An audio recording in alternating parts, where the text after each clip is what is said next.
daroogada dadka gedaya waxaa la yidhi reerkaaga waxa yaallaa reer walaalkaa yaalla anigu waxaan sheeganayaa nabadoon wiilaan waalid u ahay baa isoo wacay oo dadka dalcadan wax ku gedaya ka mid ah oo dadii ugu dhow wuxuu yidhi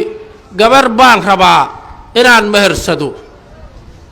inaad ii doontaan rabaa waana ogahay xaalkiisa haggay kuu joogtaa haddayba ila joogtaa howrido baalka kabarkaan dhex fadhiyo waa gartay reer keerin baa u sheegi karaa haan yidhi xashiishow gadaahe gabartaan wiilkaan ma siinaysiin ma dhihi karaa mayo uu yidhi badda u wadaan haddaad rabto dadka siri maaye haddana way maqlayaan dhegiisa ugu maqlaya dadna igama xigo xaqeeqa wallaahi oo bilaahi tallaahi wuxuu yidhi gabaraan la heshiiyey kabarkaygii dhex fadhidaa adigaa waalidkeeya nabadoonnaha ii doona uu yidhi waxba kama qabeen ma dhihi karaan haddaan u tago cidda xashiishow gadaahe gabartiina ma siinaysiin mayo uu yidhi maashaasaa isuu kaa dambaysay dadkuna way la qabaa kaligay maaha waxa deegaankan degan yacni arrintaa way la qabaan aniga arrintaasaa igu dhacday isaguna hadda way maqlayaan waxaa naloo qabtay maalintii halkaan la yimiday yacni wax la qaban karoon annagu qaban karna maaha waana carruurteenni waxa ku baaba'aya meesha dad cerka ka yimida ma aha gobollada dadka soo doontay ma aha waxa meesha lagu hayo dadka deegaankeenna oo annaga dadkeenniya ayaa dhibku meesha ku haystaa waara karoone midka yacni cudurka ahoo dadka dilaaya mid ka daran oo carruurta dhan oo soo baxaysa qurjub ka dhigaaya oo awsan dad soo baxayn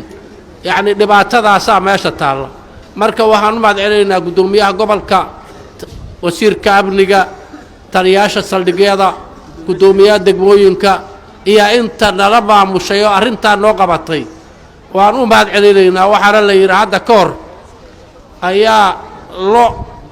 sac waraaba ka dilay waa laga bireeyey nimaa hilibkii wax ka cunay aan looda wax ku lahayn laakiin deriska ka warramaa la yidhi wuxuu uriyaa la yidhi dhurwaygii noo dilow dhurow waxa dhimanan loo lumee looda kalena wax looga dilba hilibkaa ku macaaday annaga waxaan rabnaa waxaa dhimanna inay noo qabtaan iyagaa amniya wax qaban kara yacni dad shibila waxba qaban karayo laakiin wuxuu raalli ka yahay inta badan xumaantii meeshaan tiilay yacni waxay ka qabtaan aadaan uga mahad celaynaa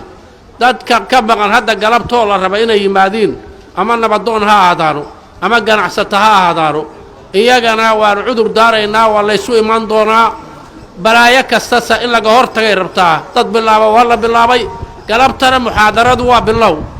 marka dhallinyaradaas yaryar haddii yacni kulligoor ay eber soo baxaan geed caleen ka dhacday dadka waaweynoo anugu ka mid ahay meesha waa ka baxayaane haddaba dalka haddii ilaahay adduunku taagan yahay yaa uddada dadku hadday sun wada cabaan oy baaba noqdaan yaa uddada dalka mayri carbeedkaa dad u naqanaya wax ay ka duwan yihiin lama arko dad darooga isticmaalay oo calaq cabaya oo xashiish cabaya